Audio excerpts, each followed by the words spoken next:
This is about my wife and me. Her name is Joanna. I'm Nicholas. She's 28, I'm 32. We don't have children. We've been married a few years, together longer than that. Until recently, I would have described our relationship as normal. Not amazing, not terrible, stable, predictable, something I thought would last. What's made this so difficult is that there was no clear starting point. No single event where everything suddenly changed. Instead, it feels like I woke up one day and realized I had been slowly losing my wife for a long time without knowing exactly when it started. The conflict itself is simple to state and complicated to live through.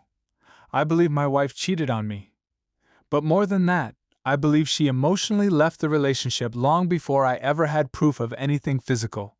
The first thing that felt wrong wasn't infidelity. It was distance. Joanna became emotionally cold. Not angry, not openly hostile, just distant.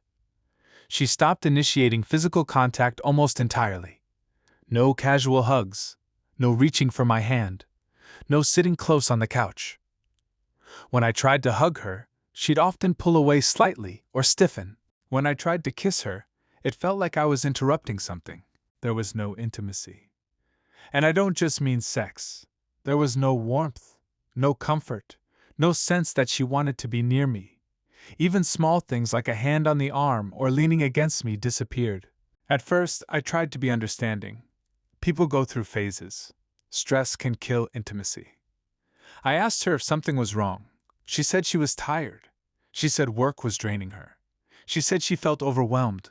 I accepted those explanations because they made sense, and because I didn't want to push. But weeks turned into months, and nothing improved. Her phone became the next thing I noticed.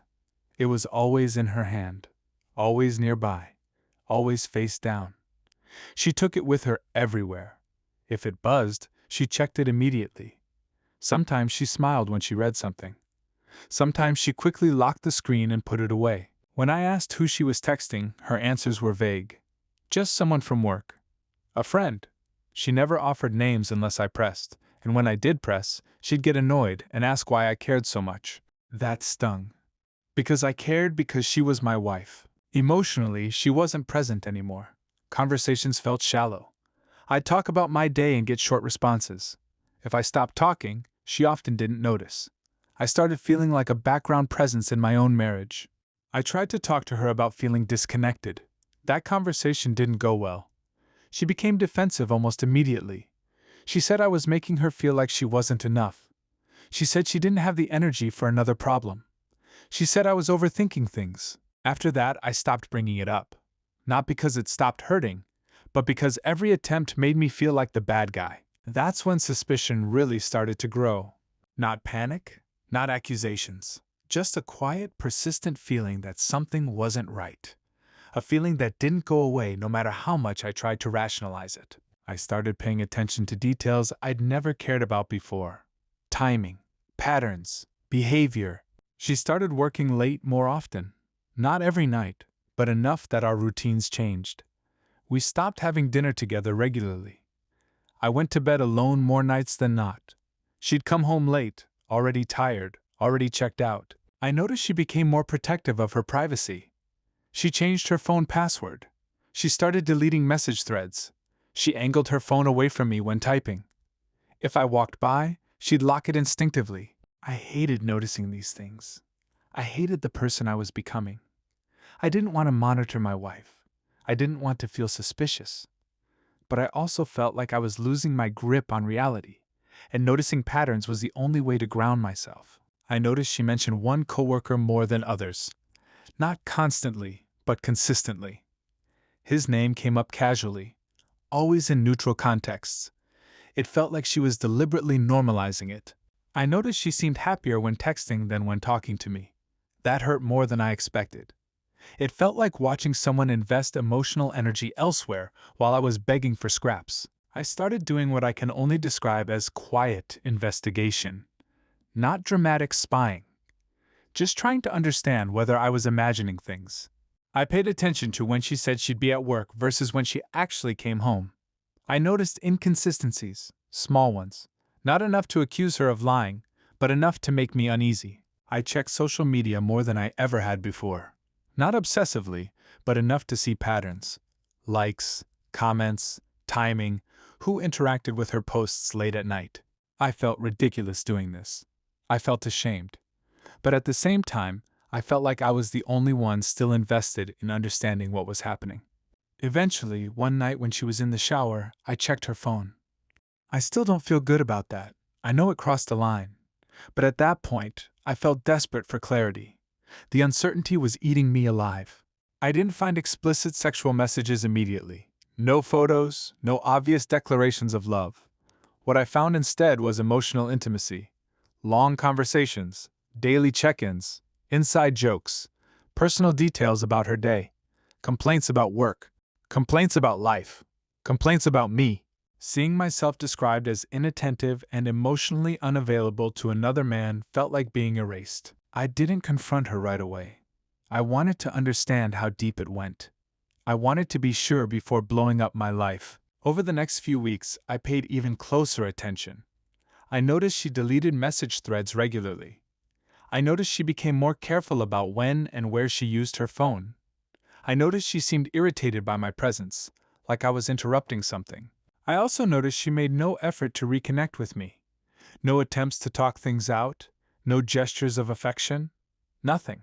The confirmation didn't come from me. It came from someone else. A mutual acquaintance reached out to me. Someone I wasn't close to, but who knew both of us. He asked how things were going between Joanna and me. I said fine. He hesitated, then said he wasn't sure if he should say anything, but he felt uncomfortable staying silent. He told me people at work had noticed Joanna getting very close to a coworker, that it wasn't subtle, that they spent a lot of time together, that people assumed they were a couple. Reading that message made everything feel real. Not shocking, just heavy. That night, I confronted her. I didn't yell. I didn't insult her. I told her what I knew. I told her what I'd seen. I told her what others were saying. I asked her directly if she was cheating on me. She denied it immediately. She said I was paranoid. She said I was invading her privacy. She said I didn't trust her, and that hurt her deeply. I told her I had seen the messages. I told her I knew she was deleting things. I told her people at work were talking. Her demeanor changed. She didn't confess right away. She minimized. She said it was just emotional, that it didn't mean anything, that she felt lonely, that she needed someone to talk to. I told her emotional betrayal was still betrayal. She disagreed. She said I hadn't been present, that I'd neglected her emotionally, that she felt invisible in our marriage. She listed things she felt I'd done wrong, that I worked too much, that I was distracted, that I stopped trying. I listened. I didn't deny that I wasn't perfect, but I told her those issues existed long before the affair, and she never gave me a chance to address them. Eventually, she admitted it had become physical. That moment didn't feel explosive. It felt empty, like something inside me shut down. I asked how long it had been going on. She gave a vague answer. Months. I asked if she loved him. She said no. She said it wasn't about love. That didn't make it better. She cried. She apologized. She said she hated herself. She said she wanted to fix things. Therapy, transparency, cutting contact, starting over. I didn't feel relief. I felt numb. I told her I needed space, that I couldn't process this while living together. She begged me to stay. She said leaving meant giving up. I said staying without clarity would destroy me. I moved out temporarily and stayed with a close friend. Living there gave me distance, time to think, time to sleep, time without constant tension. I told him everything. He didn't judge. He didn't tell me what to do. He just listened. Over the next weeks, Joanna sent long messages, apologies, explanations, promises. She wanted another chance. She said she'd do anything. But something had changed in me. I realized that even if she never cheated again, I would never feel safe.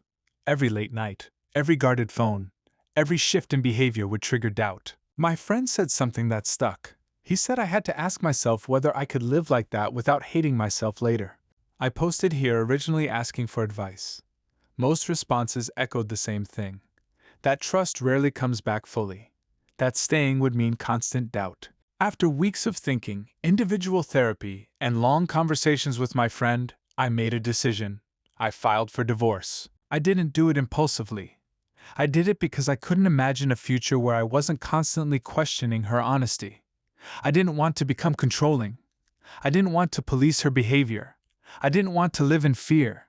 When I told Joanna, she didn't take it well. She cried. She yelled. She accused me of abandoning her. She said I was throwing everything away over a mistake.